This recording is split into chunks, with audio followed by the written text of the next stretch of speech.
Oi, galerinha, boa noite. Estamos aqui de volta para dar continuidade à nossa matéria de emergências clínico-cirúrgico. A gente fez o módulo aí em dia 22 de fevereiro e agora a gente vai dar continuidade. Essa aula ela foi dividida em dois módulos, a gente deu o início dela no dia 22 e agora vamos continuar. Fizemos uma pesquisa e vimos que cai muito no concurso a parte de terminologias. Então a gente finalizou com terminologia aula passada e vamos continuar com terminologias agora. Vamos acrescentar algumas questões para a gente estar respondendo sobre terminologias, tá? Por quê? Porque cai muito em concurso terminologias. Na matéria de centro cirúrgico, de clínico cirúrgico, uma das coisas que mais cai é as terminologias, ok? Então vamos começar lá por terminologias. Vamos lá. Terminologias. Vamos falar do prefixo, que a gente já falou na aula passada, e do sufixo. Prefixo vem antes, sufixo vem depois. Prefixo antes, sufixo depois. Não se esqueçam, prefixo antes, sufixo depois. Prefixo está relacionado às estruturas, ao tipo de estrutura. Gastro, ao estômago, espleno, ao baço. Então, prefixo relacionado às estruturas e sufixo relacionado ao procedimento. Ectomia, retirada, estomia, comunicação, né? Tomia, incisão. Então, prefixo é relacionado às estruturas e vem antes, sufixo vem depois relacionado ao procedimento, ok? Vamos lá então, não se esqueçam. Deixei alguns exemplos aqui para a gente dar uma olhada, tá? Prefixo: anjo relacionado a vasos sanguíneos, flebo relacionado a veias, tráqueo relacionado à traqueia, rino relacionado ao nariz, oto ao ouvido, né? Oftálmico relacionado aos olhos, ístero relacionado ao útero, láparo a parede abdominal, ok? Laparotomia, né? Ali no útero, histerectomia, retirada do útero, laparotomia, abertura da parede abdominal. Então, ístero ao útero, láparo ao parede abdominal, orque aos testículos, tá? Que é muito pouco estudado, isso aqui na prática a gente vê pouco, porém cai muito em concurso. Orque relacionado à estrutura do testículo, artro às articulações, gastro ao órgão do estômago, êntero ao intestino, salpinge, que é muito pouco vista e também muito pouco estudada, a gente vê muito pouco na prática, porém cai muito no concurso, relacionado às trompas de Falópio, mama relacionada às mamas, espleno ao baço, que é muito visto, a maioria das pessoas sabem, espleno ao baço, néfro ao rim, né? Salpinge, já falei aqui, só deixei grifado salpinge e orque, que são os que são menos estudados aí, porém caem no concurso. Salpinge a trompa de Falópio e orque relacionado ao testículo. Então esses são os prefixos. Prefixo está relacionado à estrutura e vem antes, ok? Agora vamos lá para o sufixo. Sufixo está relacionado ao procedimento e vem depois, tá? Tomia relacionada à incisão, né? Esplenectomia, né? Tomia relacionada à incisão, porém tem a ectomia que eu não coloquei aqui. Tomia relacionada à incisão, ectomia que não está aqui é relacionada à retirada, tá? Estomia relacionada à comunicação, plastia à reconstrução, reparação, pexia relacionada à fixação, síntese à punção, escopia à visualização, tá? Então, tomia relacionada à incisão, ectomia, eu esqueci de colocar aqui, gente, porém relacionada à retirada, estomia relacionada à comunicação. Eu até eu grifei aqui embaixo os que mais caem aí, tá? Que é a pexia, fixação, estomia, comunicação e síntese, aspiração, ok? Então, sufixo vem depois, relacionado ao procedimento e vem depois, tá? Prefixo relacionado à estrutura e vem antes. Vamos fazer algumas ligações aqui, vamos voltar aqui no prefixo. Vamos pegar um bem simples, láparo, que eu até falei, laparotomia, né? Pega o prefixo da estrutura da parede abdominal, que é láparo, e une aqui com a estomia, laparotomia, com a tomia, que é a incisão. Laparotomia, incisão é a abertura do abdômen, tá? Láparo relacionado à parede abdominal, tomia relacionada à incisão. Então fica laparotomia, incisão, abertura da parede abdominal. Vamos lá, aqui o outro aqui, vamos pegar para a gente fazer essa ligação. Gastro, é bem simples também. Gastro relacionado ao que? Ao estômago. Gastro relacionado à estrutura do estômago. Pega a ectomia, que eu não coloquei aqui, ó. Pega a estomia, que é a visualização, né? Você lembra que então o estômago está relacionado à estrutura do gastro relacionado à estrutura do estômago, estomia relacionada à comunicação de um órgão interno com o meio externo. Então, gastrostomia, comunicação do estômago com o meio externo, que seria ali através da cânula, da incisão na parede abdominal e colocação da cânula de gastrostomia. Tráqueo, vamos ver se eu tenho tráqueo. Que tráqueo relacionado à traqueia. Bem simples também, que o pessoal vê muito aí na prática. Tráqueo, pega o prefixo de tráqueo, você soma ao sufixo de estomia, que é comunicação, tá? E fica gastrectomia. Nossa senhora, fica traqueostomia, desculpa, gente. Fica traqueostomia. Tráqueo aqui, misturei o estômago, tá? Fica a gastrostomia do estômago, que é a comunicação do estômago com o meio externo, e traqueostomia, que é a comunicação da traqueia com o meio externo, beleza? Então vamos lá, vamos pegar mais alguma coisa, só para a gente entender direitinho. Espleno também é bem conhecido. A ectomia, que é a retirada, né? Esplenectomia, retirada do baço. Espleno relacionado à estrutura do baço, ectomia relacionado à retirada, tá? Vamos pegar um mais que cai no concurso, porém a gente estuda menos. Vamos pegar lá, ó. Vamos fazer a junção de dois prefixos com um sufixo. Ístero, relacionado ao quê? Ao útero. Salpinge, relacionado às trompas de Falópio, ali órgãos são próximos. Então tem a cirurgia e a ecto relacionada à retirada, né? Lembrem-se disso. Então não pode confundir lá, tomia, estomia e ectomia, tá?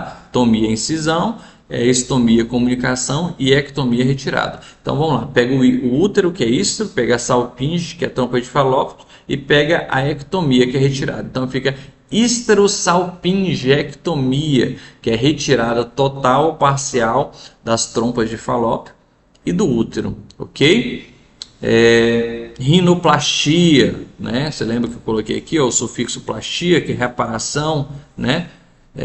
Rino, nariz, rinoplastia, né? Então tem tudo isso. Então a gente faz a ligação do prefixo, que é relacionado à estrutura, que vem antes, com o sufixo, que vem depois e é relacionado ao procedimento. Aí a gente tem o termo técnico, ok? Vamos continuar. Vamos para a questão então. Agora já dá para a gente ir para a questão, né? Vamos lá, que essa aqui eu já passei, essa questão. Vamos aqui. Como que eu coloquei para a gente essa aqui, ó. Assinala a alternativa correta. Vamos lá. Colostomia é a abertura do colo intestinal através da parede abdominal. Responda a alternativa correta. B. Apendicectomia é a abertura do apêndice através da parede abdominal. Vocês lembram lá de prefixo, sufixo? Apêndice relacionado ao apêndice. E ectomia relacionada ao que? É a abertura? Abertura é tomia somente. Ectomia, você lembra que eu falei para não confundir. Ectomia é relacionada à retirada e não à abertura. Relacionada à abertura é somente a tomia, tá? Então, a apendicectomia não é a abertura do apêndice. A apendicectomia é a retirada do apêndice, tá? Estomia, ligação, ectomia, retirada, e tomia, incisão, tá? Para ser abertura seria somente a tomia. A ectomia é relacionada à retirada. Então, a apendicectomia é a retirada do apêndice, não a abertura. Histeropexia, você lembra que eu falei lá do sufixo pexia, que se relacionava à fixação? Aqui está falando que é o que? Retirada. Retirada é o que? Retirada é ectomia. Histeropexia não é a retirada do útero. Histeropexia é a fixação do útero. Histero está correto, que se relaciona ao útero, né? Porém, pexia não é relacionado à retirada. Pexia é relacionada à fixação. Histeropexia, a fixação do útero. Histerectomia seria relacionada à retirada. Então, o nosso gabarito é a letra A. Colostomia, tá? Colo relacionado a colo. E estomia relacionada à incisão, abertura, tá? Colostomia é a abertura do colo intestinal através da parede abdominal. Colostomia, não é incisão. Estomia, tomia é a incisão. Estomia é relacionada à comunicação, tá? Do órgão com a parte externa a partir de uma incisão. Então, colostomia é a abertura do colo intestinal através da parede abdominal, tá? Que a gente até citou lá antes, aí, quando a gente estava falando dos prefixos e sufixos. Então, lembre-se, ligue o prefixo, que é relacionado à estrutura, com o sufixo, tá? Sempre faça essa ligação que você vai saber aí o termo técnico. Qual o significado da palavra esplenectomia? Eu já falei lá até, né? Nem vi que tinha colocado na pergunta aqui, mas a gente já falou lá naqueles exemplos que a gente deu. Espleno, você lembra que o prefixo é o que vem antes, que é relacionado à estrutura. Espleno é o relacionado a que eu falei? Ao baço. Ectomia é relacionado ao que? Retirada. Então, retirada do baço. Esplenectomia, retirada do baço. Vamos lá, quais as opções? Retirada da mama. Retirada da mama seria mamoectomia, geralmente, aproximadamente. É mais ou menos isso, mamoectomia. Retirada do apêndice seria apendicectomia, né? Que é apêndice combinado com ectomia, que é retirada. E retirada do baço, que é o nosso gabarito. Esplenectomia, beleza? Então, lembre-se de fazer essa ligação aí. Vamos para a próxima questão. Qual o significado da palavra histeropexia? Isso aí a gente já falou também, né? Histero, retirada do útero. A, retirada do útero. B, retirada da mama. C, fixação do útero. Letra A, retirada do útero. Histeropexia. Pexia está relacionada à fixação, tá? Histero relacionado ao útero e pexia relacionada à fixação. Retirada do útero seria histerectomia, tá? Ectomia relacionada à retirada, então histerectomia. Retirada da mama, né? E fixação do útero, que é o nosso gabarito aí, que é histero relacionada ao útero e pexia relacionada à fixação. Então, histeropexia, tá? Lembra lá que escopia é visualização, pexia relacionada a fixação, escopia a visualização. Tinha também a centese, que é a punção, né? Estomia a comunicação, ectomia a retirada, e tomia a incisão, e tem alguns outros ainda, tá? Esses são os principais. Vamos para a próxima questão. Qual o significado da palavra colecistectomia? Vamos lá.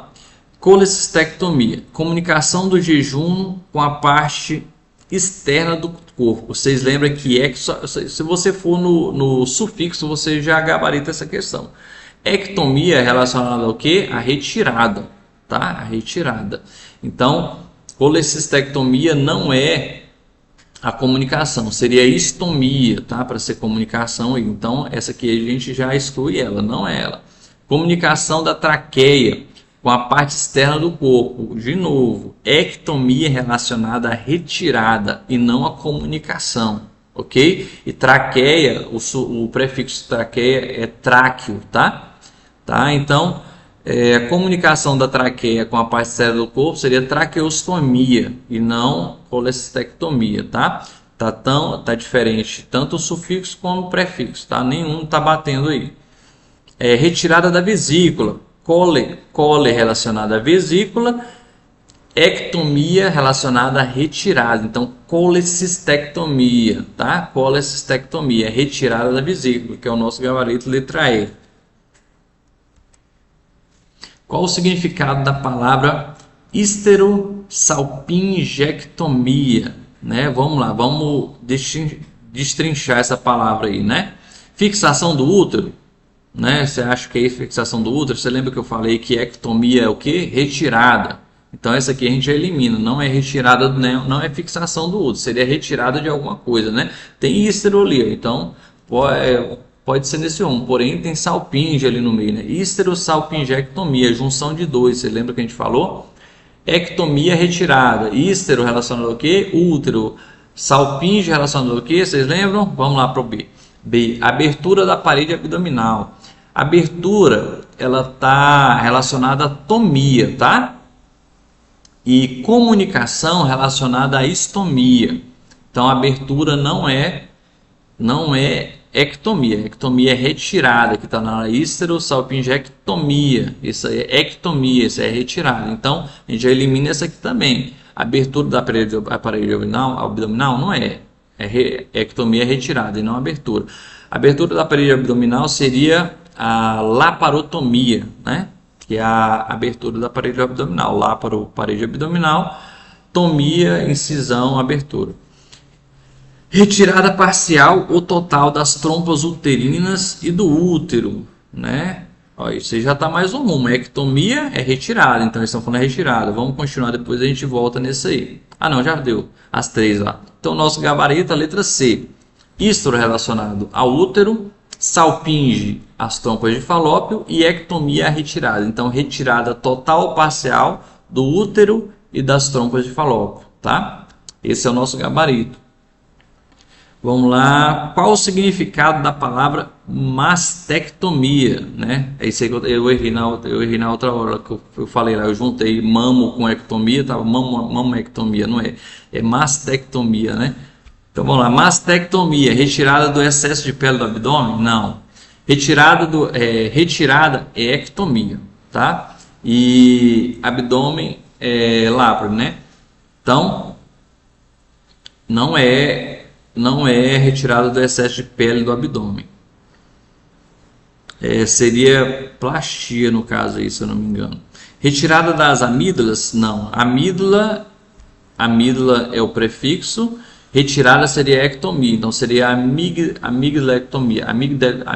Amigdectomia, mais ou menos isso, tá? Você faz a junção. Se você não lembrar a palavra toda na hora, não tem problema, gente.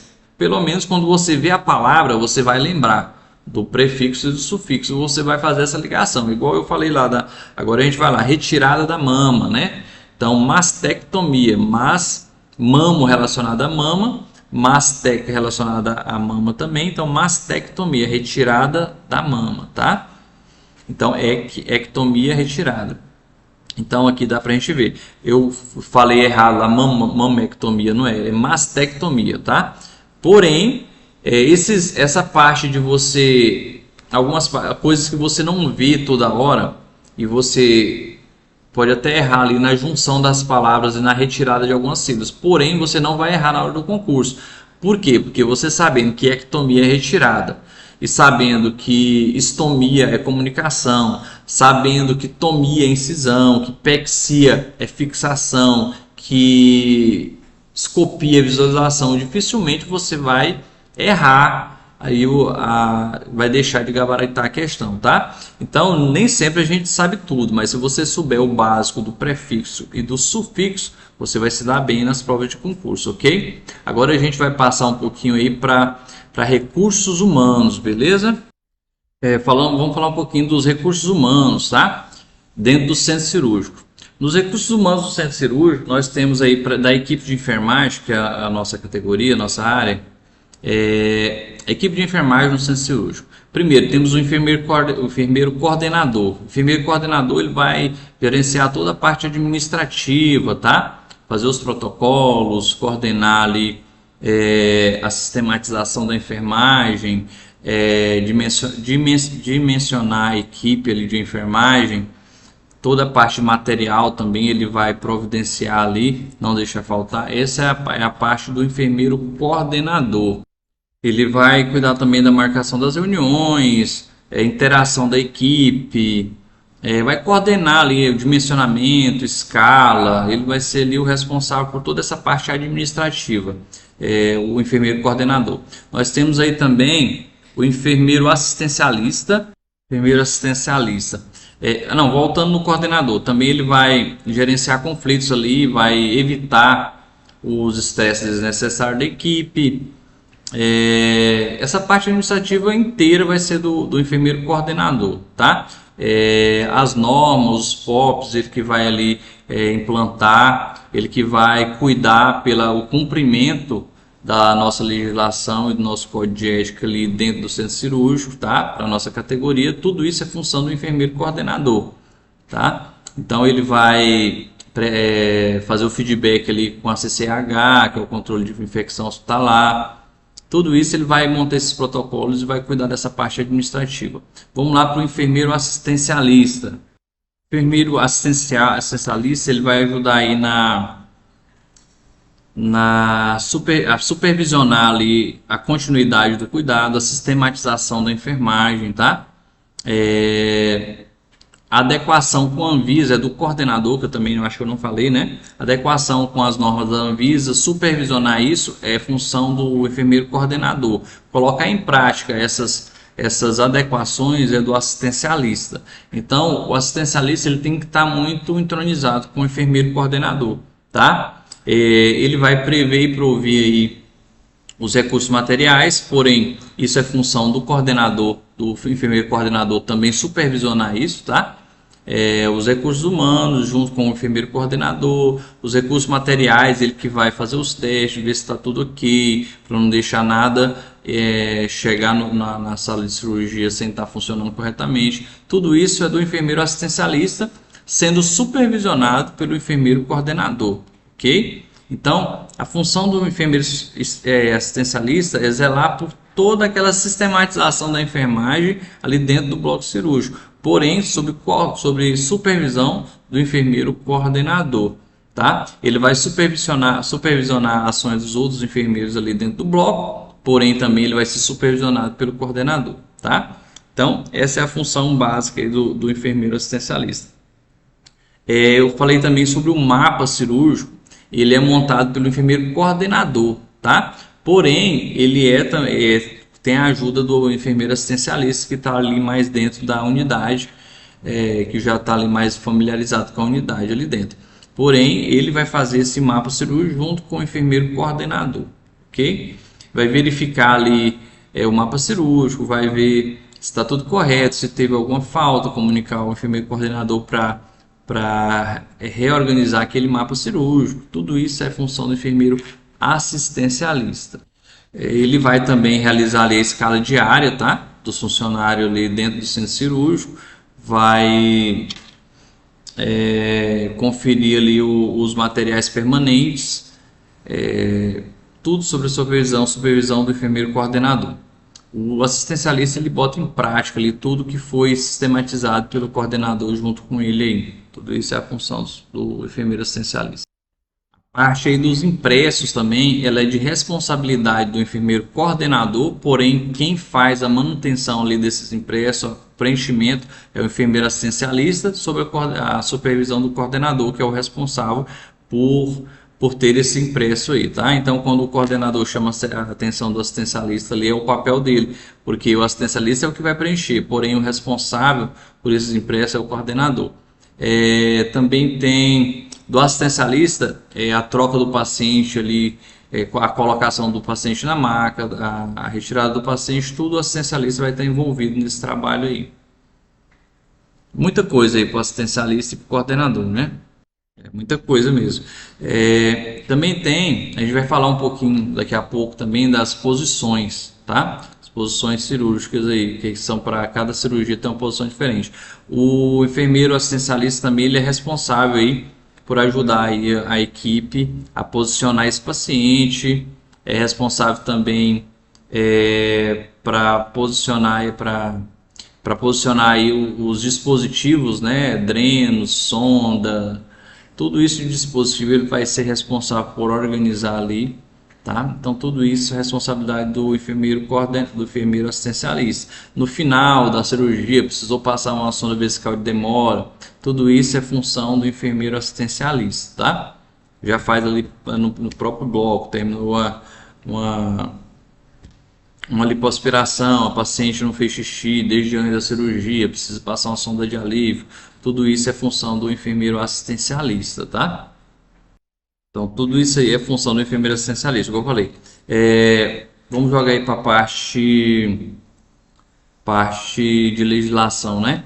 Então, a função de passar uma sonda, de toda a parte que é privativa do enfermeiro, é o enfermeiro assistencialista que vai fazer ali, porque geralmente os outros integrantes da equipe, o circulante pode ser técnico de enfermagem, o instrumentador pode ser técnico de enfermagem, tá? Então, passar uma sonda de alívio, uma sonda de demora, tem que ser enfermeiro assistencialista. Se nenhum dos outros ali for enfermeiro, for técnico, tá? Então, função do enfermeiro assistencialista.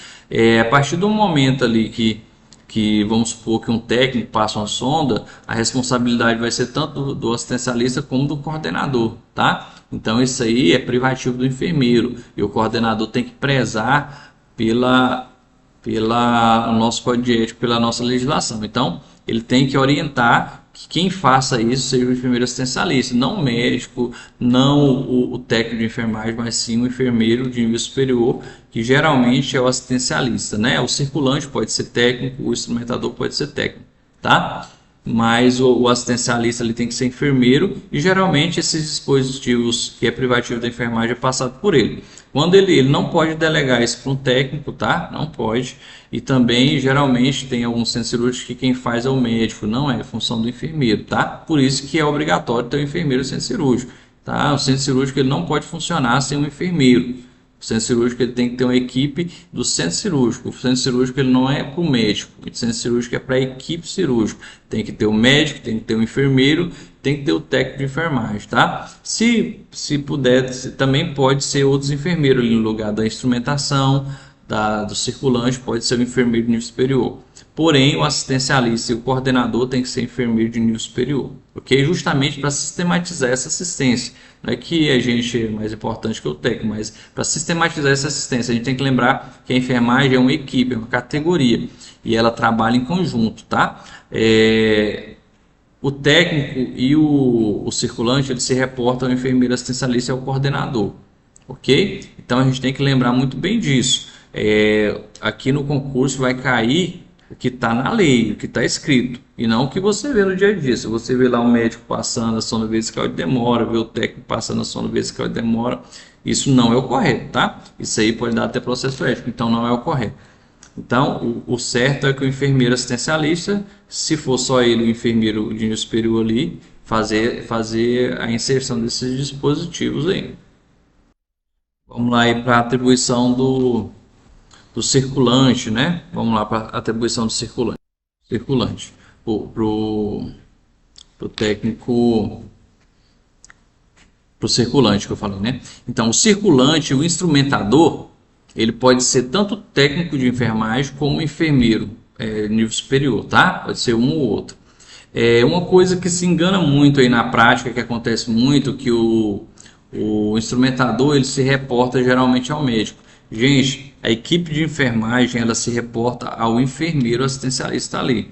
Porém, muitas vezes o médico que está ali, o enfermeiro, ele se reporta até o médico. E não é assim, é uma equipe, tá? A enfermagem não se reporta à medicina. A enfermagem ela trabalha junto com a medicina, tá? Porém, eu sei das dificuldades do dia a dia.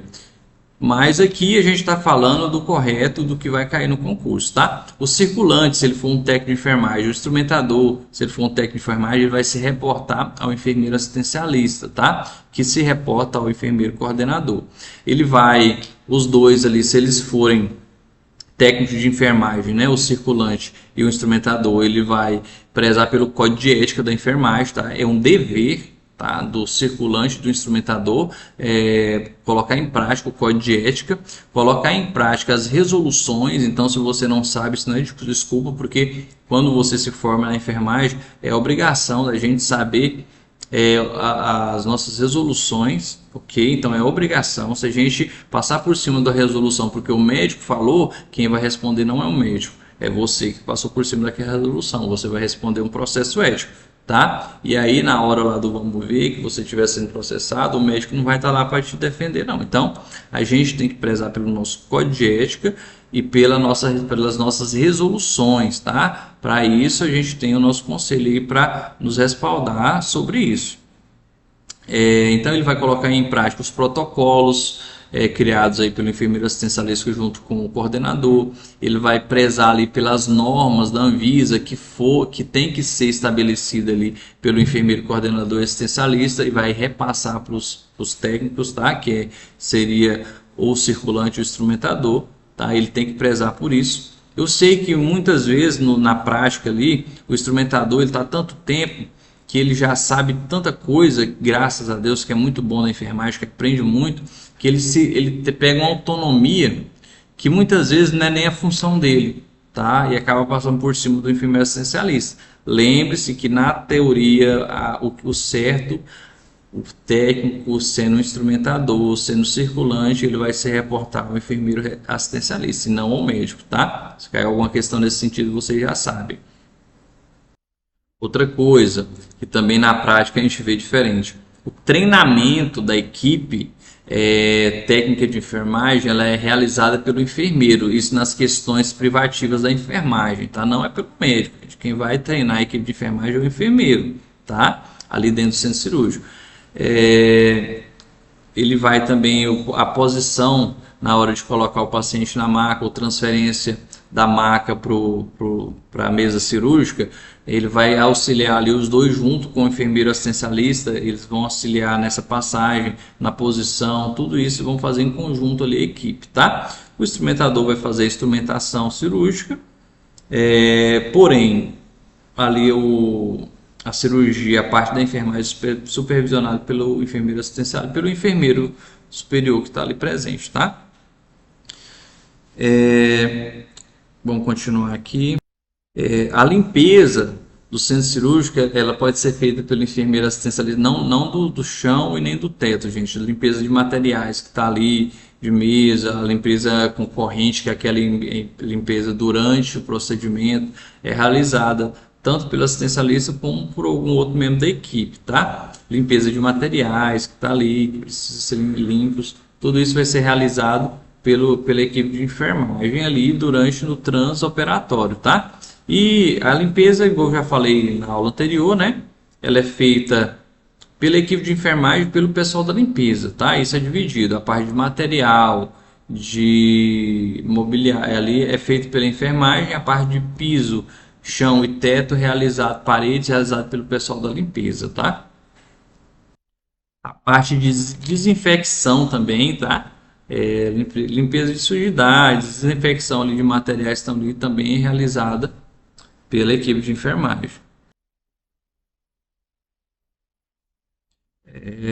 Os técnicos também vão ali auxiliar na paramentação da equipe, tá? Ajudar no vestimento dos capotes, vai também encaminhar a peça depois no pós-cirúrgico, tá? Tudo isso é função aí da equipe de enfermagem, junto com o circulante, o instrumentador, abrir o material cirúrgico, geralmente é do instrumentador, auxiliar o médico ali na parte de instrumentar, fazer a parte de instrumentação do médico também, né? Toda aquela parte é feita pelo instrumentador, que pode ser um técnico ou enfermeiro.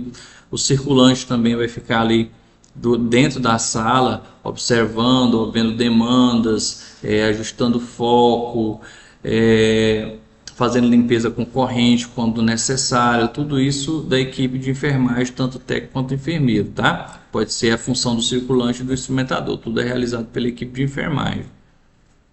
Então, isso aí é o mais básico que é realizado. Aí tem várias outras coisas aí que caem. Essa parte não cai tanto em concurso, porém a gente está vendo aqui que tem algumas questões que falam disso, tá? Então, essa é a função de toda a equipe de enfermagem aí. Finalizando as cirurgias, vão desmontar a sala de cirurgia, a mesa de cirurgia, tudo isso função de toda a equipe de enfermagem, tá? Vamos continuar aí. Recursos humanos. O referencial mínimo para uma equipe de enfermagem no centro cirúrgico leva em conta a classificação da cirurgia, as horas de assistência de enfermagem segundo o porte da cirurgia, tá? Cada porte de cirurgia requer um tanto de hora de enfermagem, então para fazer esse dimensionamento requer um cálculo, tá? Então, o referencial mínimo da equipe de enfermagem sem cirurgia leva em conta a classificação da cirurgia, as horas de assistência de enfermagem, que é regida ali segundo o porte da cirurgia, o tempo de limpeza das salas, que também é regido ali pelo porte das cirurgias e pela a quantidade de cirurgias, o tempo de espera das cirurgias, né, que é regido também. O dimensionamento vai ser ali o mínimo aí, um enfermeiro para cada 3 salas cirúrgicas de cirurgias eletivas, tá? Que leva em conta o porte da cirurgia. Então, um enfermeiro para cada 3 salas de cirurgias eletivas, um enfermeiro exclusivo em salas de cirurgia de urgência, emergências e eletiva, tá? Se for de urgência e emergência, tem que ter um enfermeiro exclusivo. Se for só eletivas, vai ser um enfermeiro para cada 3 salas. E se for emergência, um enfermeiro exclusivo, de acordo com o grau de complexidade da cirurgia. Um profissional de enfermagem para cada sala de cirurgia, como circulante, diferente do enfermeiro assistencialista. Ele, em cada sala de cirurgia, ele vai ter que ter um circulante. E um profissional de enfermagem para cada sala de instrumentador. Então, o assistencialista, se for cirurgias eletivas, pode ser um assistencialista para cada 3 salas. Se for cirurgia de emergência, vai ter que ter e dependendo do grau da cirurgia, vai ter que ter um enfermeiro assistencialista para cada sala de cirurgia, tá? Se for eletivas, para cada 3 salas. Agora já o circulante e o instrumentador, cada sala de cirurgia tem que ter um circulante e um instrumentador ali exclusivo, tá? Esse aí é o quadro mínimo de enfermagem, tá? Para fazer esse cálculo, a gente requer todo aquele aparato do início ali, que é a classificação da cirurgia, o porte cirúrgico, justamente porque se for cirurgia mais grave, tal, vai requerer uma equipe maior de enfermagem. Porém, o mínimo é isso, um enfermeiro assistencialista para cada 3 salas de cirurgias eletivas, ou se for cirurgia de emergencial grave, um para cada sala, um instrumentador para cada sala de cirurgia, independente do porte da cirurgia, e um circulante para cada sala de cirurgia, independente do porte da cirurgia, viu, gente? Centro cirúrgico, agora a gente vai falar aí da SAEP, tá? Perioperatória aí, as etapas da SAEP, tá? A SAEP é a sistematização da assistência de enfermagem perioperatória, tá? Ali a visita pré-operatória, que vai ser função ali da equipe, da enfermeira assistencialista. Coleta de dados, tá? Pode ser tanto o enfermeiro, essa visita pré-operatória e a coleta de dados, pode ser o enfermeiro da internação, tá? Antes dele levar o paciente para o bloco cirúrgico. Então, visita pré-operatória, tudo isso faz parte da sistematização da assistência de enfermagem pré-operatória. A SAEP pré-operatória. Visita pré-operatória, coleta de dados, realidade do paciente, conversar com o paciente, ter aquele feedback, ver qual foi a alimentação, ver qual as comorbidades. Tudo isso vai ser ali naquela visita perioperatória, tá? Pré-operatória ali que vai ser feita ali no teor da SAEP, tá? Planejamento da assistência de perioperatória, você vai planejar aquela assistência, vai organizar, ver que horas o mapa cirúrgico, que hora que vai levar aquele paciente, ver sobre preparação para a cirurgia, tudo isso ali no planejamento da assistência perioperatória. Implementação da assistência, tá? Depois que você planejou ali o que vai ser feito, você vai implementar aquilo, tá? Preparar o paciente para a cirurgia, banho, alimentação, todo o preparo pré-operatório ali é feito ali na SAEP. Visita pós-operatória, tá? Aí depois da cirurgia, o paciente no leito, fazer aquela visita pós-operatória, ver como está o paciente, se ele está evoluindo bem, fazer o acompanhamento, tudo isso é na SAEP, tá?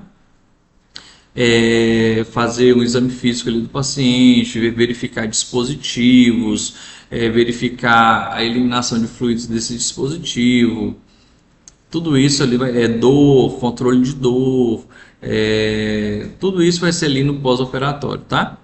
Reformulação da assistência a ser planejada após a análise dos resultados. Depois que você viu tudo ali, fez o atendimento daquele paciente, liberou o paciente, você vai analisar tudo que aconteceu naquilo e fazer um planejamento para melhorar nos próximos atendimentos aí, tá? Essa aí é a SAEP, a Sistematização da Assistência de Enfermagem Perioperatória, tá? Todas as etapas dela.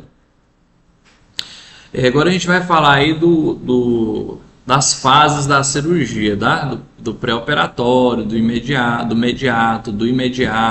vai falar do transoperatório, do intraoperatório, do pós-operatório, né? Ali no intraoperatório, no transoperatório, no intraoperatório a gente tem várias fases ali dentro, né?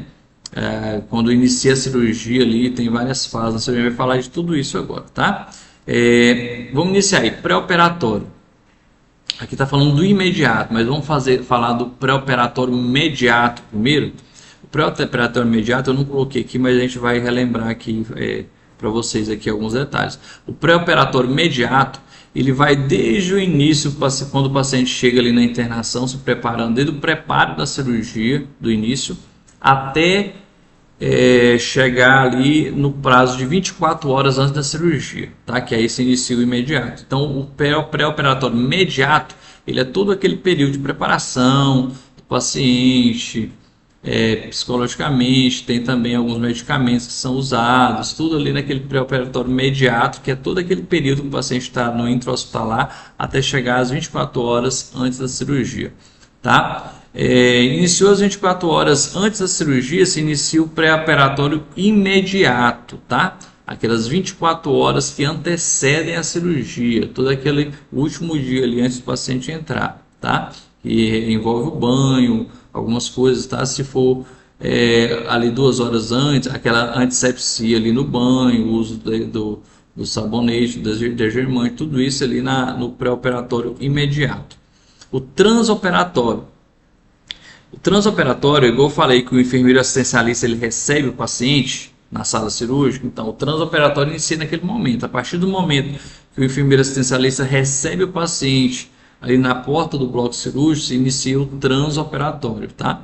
Se inicia vamos ler aqui, se inicia após o paciente ser recebido na sala de cirurgia, o que eu falei. Quando ele chega ali na porta do bloco, que ele é recebido pelo enfermeiro assistencialista, se inicia o transoperatório. Só vai finalizar esse transoperatório quando finalizar a cirurgia, tá? Finalizou a cirurgia, se inicia o pós-operatório do paciente. O intraoperatório. O intraoperatório ele está aí dentro do transoperatório, se inicia após a administração da anestesia até o fim da cirurgia, tá? É o que eu falei. Então, iniciou a cirurgia, se inicia o intraoperatório, que é ali o transcirúrgico ali. Se inicia após a administração da anestesia até o fim da cirurgia, tá? Aí temos também o pós-operatório imediato, que se inicia após o fim da cirurgia, compreendendo ali as 24 horas seguintes. Terminou a cirurgia, se inicia o pré-operatório imediato, que vai até completar 24 horas ali no pós-cirúrgico, tá? A sala de estabilização, tudo ali vai ser, a passagem de recuperação vai ser ali no pós-operatório imediato. O pós-operatório imediato se inicia após o fim do imediato, ou seja, terminou 24 horas após a cirurgia, se inicia o pós-operatório imediato, tá? Que vai até a alta do paciente. Tem algumas cirurgias que são simples, que saiu da sala de recuperação, o paciente nem já vai quase saindo de alta, né? Então não tem muito pré-operatório imediato, tá? Só imediato. Então tem algumas cirurgias mais simples que não tem esse pós-operatório imediato, só imediato. Então tudo isso é muito importante a gente saber, porque em cada um desses tem funções da enfermagem, tá? Terminou as cirurgias, tem as limpezas terminais são feitas, então tudo isso tem que ser organizado aí. As visitas, tudo nessas fases da cirurgia. Risco cirúrgico, vamos falar um pouquinho do risco cirúrgico agora, tá? O risco cirúrgico cardiológico, que envolve a perca de sangue, tá? Cirurgia de grande porte, perca de sangue, aneurisma, quando tem uma grande perca de sangue, é o risco cirúrgico de cirurgia de grande porte.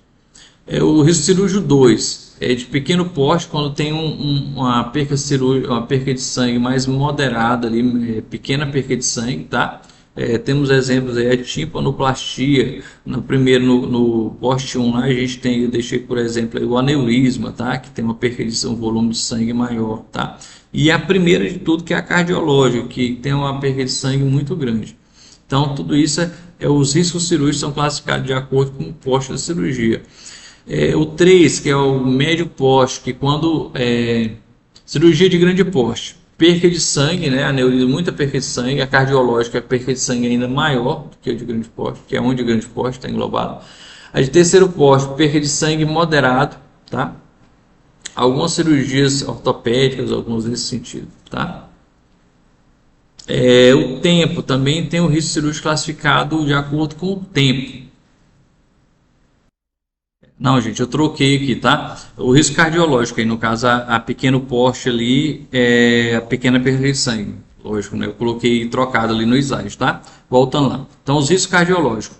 De grande porte, muita perca de sangue, exemplo, aneurisma, tá? A de médio porte, que está aqui no 3, é a perca de sangue moderada. Alguns tipos de cirurgias ortopédicas aí está classificado como médio porte. E pequeno porte, que é a última, que está lá no meio, uma pequena perca de sangue, tipo uma timpanoplastia, uma cirurgia mais simples que tem uma pequena perca de sangue, tá? Essa aí são a classificação, o risco cirúrgico classificado, o risco cirúrgico cardiológico. Tem também pelo tempo, tá? O porte de cirurgia aí, ele pode ser também classificado devido ao tempo, tá? Porte 1 seria de até 2 horas de cirurgia, é o porte 1, tá? Aí já é o contrário do risco ali do cardiológico, tá? O porte 1 ali que envolvendo o tempo de até 2 horas, porte 1. Porte 2 de 2 a 4 horas, se já é uma cirurgia um pouco mais grave. Porte 3, cirurgia de 4 a 6 horas, tá, de duração. E o porte 4, que é acima de 6 horas. Então, o risco de cirurgia é classificado ali como o risco cardiológico, que o porte 1 é classificado de acordo com as percas de sangue. Porte 1 é a mais grave, que é uma grande perca de sangue. Grande porte, né? Pequeno porte, médio porte, que tá errado ali, mas o médio porte, que é de perca moderada de sangue, e o pequeno porte, que é uma pequena perca de sangue. Aqui já é o contrário. Porte 1 aqui é de até 2 horas, que é mais simples. Porte 2 de 2 a 4 horas. Porte 3 de 4 a 6 horas. E porte 4 acima de 6 horas de duração, tá? Nós temos também a classificação do porte da cirurgia de acordo com a classificação ASA, tá? A classificação ASA, ela cai muito em concurso e ela é estabelecida aí através da anestesia, tá? Da quantidade do modo de anestesia ali. Anestesia baseando na natureza da condição clínica pré-operatória do paciente, tá? Ela é a classificação ASA. ASA 1, o paciente ele não tem comorbidade, tá? Um paciente sem comorbidade, sem comorbidade de base. ASA 2, leve a moderado, distúrbio fisiológico controlado. Então tem já ali um distúrbio fisiológico, mas porém controlado, tá? ASA 2. ASA 3, um distúrbio sistêmico importante, uma coisa mais grave um pouco, tá? Quando a pessoa já tem um distúrbio sistêmico ali mais grave. ASA 4, uma desordem sistêmica severa, tá? Quando o paciente já está ali com a desordem sistêmica mais severa, mais grave. ASA 5 é o paciente ali já paliativo, né? O moribundo, cirurgia, ele já está paliativo, a cirurgia só vai melhorar a qualidade de vida dele, porém ele já não tem mais chance não tem mais prognóstico, tá? Então a ASA 5 já se engloba ali nas cirurgias lá do paciente sem prognóstico, paciente sem chance de vida ali, tá? A cirurgia vai ser a única chance dele viver no caso, tá? E a ASA 6, que foi adicionada há pouco tempo, que é o paciente que foi a óbito, né, que deu ME, morte encefálica, porém foi estabilizado ali para poder fazer a doação de órgãos, tá? Então, essa é o ASA 6. Então, ASA 1 é a mais simples e a ASA 5 é a mais grave dos pacientes que estão vivos. E a ASA 6 é o paciente que foi a óbito, que vai fazer a doação de sangue, de doação de órgãos, tá? Então essa é a classificação ASA, bem importante, cai muito aí nos concursos. Então falamos aí da classificação ASA, que cai muito em concurso aí, e vamos fazer uma questão. Então vamos lá, só repetindo, ela é baseada aí em alguns tipos de comorbidades, no grau de mortalidade, tá? Então ASA 1, paciente sem comorbidade de base, tá? Paciente mais está com pouca comorbidade, ele tem quase zero de comorbidade, sem nenhuma comorbidade básica. ASA 2, leve a moderado, distúrbio fisiológico controlado, tá? ASA 3, distúrbio sistêmico importante, já é uma coisa mais grave. ASA 4, já é a desordem sistêmica grave, tá? Quando o paciente está aí com a desordem sistêmica mais severa. ASA 5, paciente que a cirurgia vai ser a única chance dele sobreviver, tá? Já ali quase um cuidado paliativo. E ASA 6, que é a doação de órgão. Vamos para a questãozinha? A equipe de enfermagem que está gerenciando um paciente que receberá sedação moderada precisa reconhecer o sistema de classificação ASA, Sociedade Americana de Assistenciologistas, tá? De anestesiologistas, tá? Do estado físico do paciente. Assim, um paciente com doença sistêmica grave, que seja uma ameaça constante à vida, recebe qual classificação ASA? Vocês lembram que a gente falou? O paciente está com uma desordem sistêmica aí, ó, grave, tá? Então, asa 1, vocês lembram que é sem comorbidade básica, sem comorbidade de base, então asa 1 a gente elimina. Asa 2 também é uma comorbidade moderada, então leve, né? Então a gente elimina. Asa 3 moderada, a gente elimina também. Asa 4 seria desordem grave, e asa 5 é a desordem sistêmica grave, né? Vamos lá para qual vocês acham que é aí? No caso, a asa 3 é a moderada, né? Asa 4 a desordem sistêmica grave, e a asa 5 ali que é o paciente quase paliativo, né? Então, a asa 1 a gente descartou, a asa 2 descartou também, que é leve, a asa 3 moderada a gente descartou. Então, nosso gabarito é a asa 4, que é a desordem sistêmica grave aí, ó, que é o quadro do nosso paciente. Asa 5 é a paciente que está em cuidados quase que paliativos, que a cirurgia vai ser a única chance de vida dele. E o asa 6, que não está presente aqui, que foi adicionado há pouco tempo, que é o paciente que foi a óbito, que está em ME, né, que é morte encefálica, e vai fazer aí a doação de órgãos, tá? Vamos lá, outra questãozinha. Então a gente falou aí da classificação ASA, fizemos uma questãozinha, vamos aqui para as posições cirúrgicas, gente. Temos aí a posição de Fowler, tá? A posição de Fowler, o paciente fica deitado com a cabeceira levemente elevada, tá? A cabeceira elevada. Temos também a de Siemens, tá? Que é a decúbito lateral com pernas fletidas, tá? Temos a ilustração aí. Decúbito lateral com as pernas, com os membros inferiores fletidos. Essa é a de Siemens. Temos também a genopeitoral, que é a dorsal, tá? Joelhos e peitos apoiados. Temos a litotomia, que é a ginecológica, que é realizada em várias cirurgias ginecológicas, cirurgias retais também, tá? Tudo é realizado a partir da posição litotômica, que é ginecológica.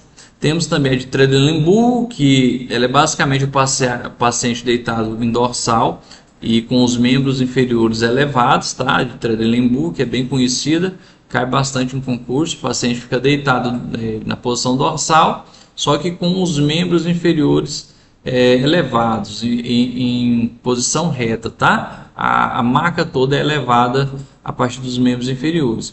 E temos também a de Trendelenburg reversa, que é a de proclive, né? Ela é a mesma Trendelenburg, só que o contrário. A cabeceira é elevada, mas não só a cabeceira, toda a maca é elevada de forma reta, tá? Então, cabeceira elevada, porém inteira, sem elevar somente a cabeceira. Toda a maca ela é elevada. Essa é de Trendelenburg reversa, que é de proclive. Trendelenburg ela é com os membros inferiores elevado, tá? Dorsal eleva os membros inferiores, e a de Trendelenburg reversa é o contrário, dorsal com cabeceira elevada. Temos a ereta, que é a ortostática, tá? E temos também uma que está caindo muito em concurso, que pelo nome ser um pouco mais difícil, ela cai bastante, que é a posição de Jackknife. A posição de Jackknife, ela é a dorsal, tá? Com a mesa específica. Nessa posição, ventral, né? Nessa posição, a gente tem que colocar coxins para fazer ali uma descompressão das proeminências, tá? Porque senão pode dar ali, dependendo do poste da cirurgia, se for poste 2 aí, com mais de 2 horas de duração, pode dar lesões por pressão, tá? Ou início de lesão por pressão. Então a posição de Jackknife, eu coloquei ele dorsal, mas é ventral, tá? Com uma mesa específica para isso, tá? Vamos continuar. Continuando as posições, tá? Temos a posição dorsal ou a recumbente, tá? Que é aquela normal, deitado ali dorsalmente. A gente também faz descompressão tanto do occipito aqui, como da parte aqui abaixo do joelho. A gente repousa o joelho ali sobre algum coxinho, alguma coisa para descomprimir, tá?